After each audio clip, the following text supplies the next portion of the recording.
শুরু করি। আমরা দেখতে পাচ্ছি যে আমাদের যারা এই 2024-এর ছাত্র জনতার অভ্যুত্থানের আমাদের যে বীর শহীদেরা রয়েছেন সেই শহীদ পরিবারের সদস্যরা আজকে আমাদের এই সকালের পর থেকেই এই শাহবাগে তারা বসেছেন। আমরা আমাদের জায়গা থেকে যেটা মনে করি যে আমাদের শহীদ পরিবারের সদস্যরা আজকে তাদেরকে যদি এখানে এসে বসতে হয় এটা আমাদের সবার জন্য একটি লজ্জার বিষয়। আমরা আমাদের জায়গা থেকে একটা জিনিস মনে করি যে আমাদের যারা আহত যোদ্ধা রয়েছেন এবং শহীদ পরিবারের সদস্য রয়েছেন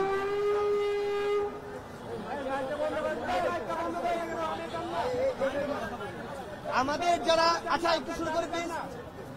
আমাদের যারা আহত যোদ্ধা রয়েছেন কিংবা আমাদের শহীদ পরিবার এখানে আজকে যারা সদস্যরা রয়েছেন তাদেরকে এখন পর্যন্ত ফাউন্ডেশনের জায়গা থেকে একটা যে আর্থিক সহযোগিতা দেওয়া হয়েছে এটা খুব বড় কোনো সহযোগিতা না।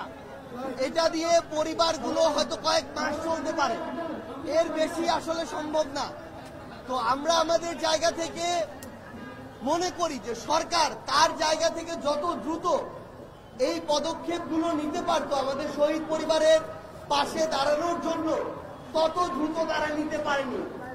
এবং আমাদের শহীদ পরিবারের অনেকেই ছিল যারা আসলে প্রধান কর্মজীবী ছিল, তাদের উপার্জনে ওই পরিবারটি চলত।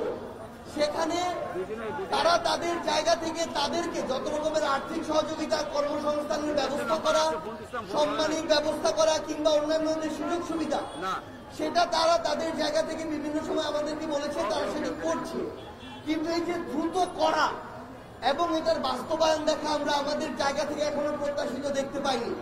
সেই জায়গা থেকে আমাদের শহীদ পরিবাররা আজকে এখানে এসেছিলেন, এটা আমাদের সবার জন্য একটি আসলে দুঃখের এবং একই সাথে লজ্জার বিষয়।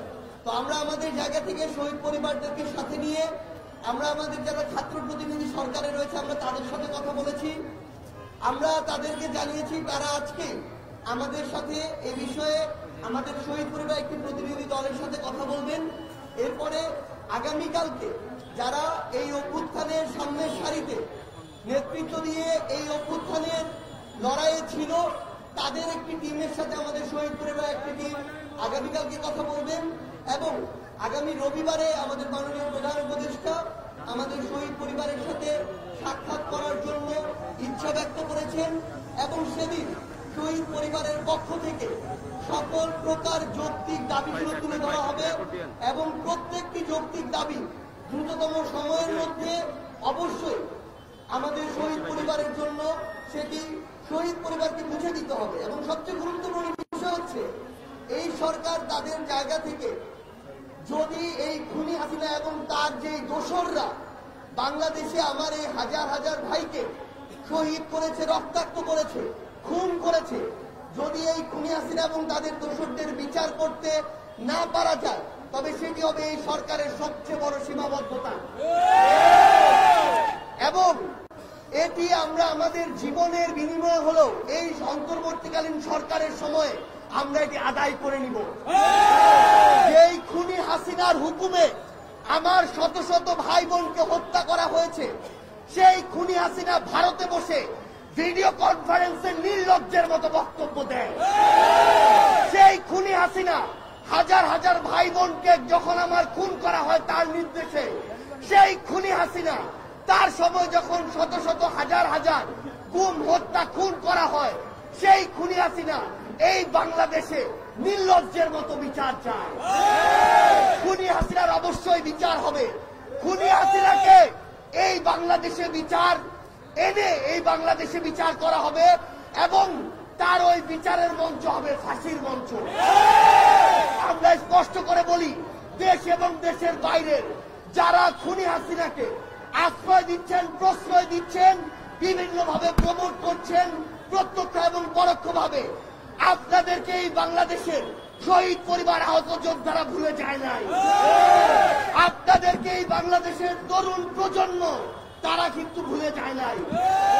তারা ওই অভ্যুত্থানে একসাথে ঐক্যবদ্ধ হয়ে রাজপথে নেমেছিল, প্রয়োজন হলে আবার রাজপথে নেমে আপনাদেরকে বিচার করা থেকে শুরু করে আপনার অস্তিত্ব কিভাবে এই বাংলাদেশে আপনার অস্তিত্ব নিয়ে আপনি চলেন সেটা আপনাকে বিচারের সম্মুখীন করে আপনাকে বুঝিয়ে দেওয়া হবে এই বাংলাদেশের শহীদ পরিবার কি পারে, আহত যোদ্ধারা কি পারে, তরুণ প্রজন্ম কি পারে। এই অন্তর্বর্তীকালীন সরকারের সময় খুনি হাসিনা থেকে শুরু করে প্রত্যেক খুনের দায়ে জড়িত যারা রয়েছে, আওয়ামী লীগ, যুবলীগ, ছাত্রলীগের সন্ত্রাসীরা, ক্যাডাররা, ইভেন কতিপয় বিপদগামী যারা পুলিশ সদস্য সরাসরি এই হত্যাযজ্ঞে জড়িত ছিল, তাদেরকে উপযুক্ত বিচারের আওতায় নিয়ে আসতে হবে। অন্তর্বর্তীকালীন সরকার যদি এটি না পারে, তাহলে তাদের জায়গা থেকে অন্য বড় বড় গল্প নিয়ে কোনো লাভ নেই। সবার আগে আমার এই শহীদ পরিবার এবং আহত যোদ্ধাদের রক্তের বিচার করতে হবে, খুনের বিচার করতে হবে। আমরা আমাদের জায়গা থেকে আমাদের শহীদ পরিবারকে বলেছি যে আমরা যেই দায়িত্বটি এই অভ্যুত্থানে নিয়েছিলাম, সেই দায়িত্ব এখন নিচ্ছি। শহীদ পরিবারের এবং আমাদের আহত যোদ্ধাদের প্রয়োজনীয় দাবি দাওয়াগুলো যেই জায়গায় নিয়ে যাওয়া দরকার, যেভাবে নিয়ে যাওয়ার দরকার আমরা নিয়ে যাব, এবং প্রত্যেকটি যৌক্তিক দাবি পূরণের জন্য যা করা দরকার আমরা সেটাই করব। আবারও আপনাদের সাথে অবশ্যই দেখা হবে খুনি হাসিনা এবং তার দোষকদের বিরুদ্ধে, হয় রাজপথের সংগ্রামে অথবা তাদের ওই ফাঁসির মঞ্চে।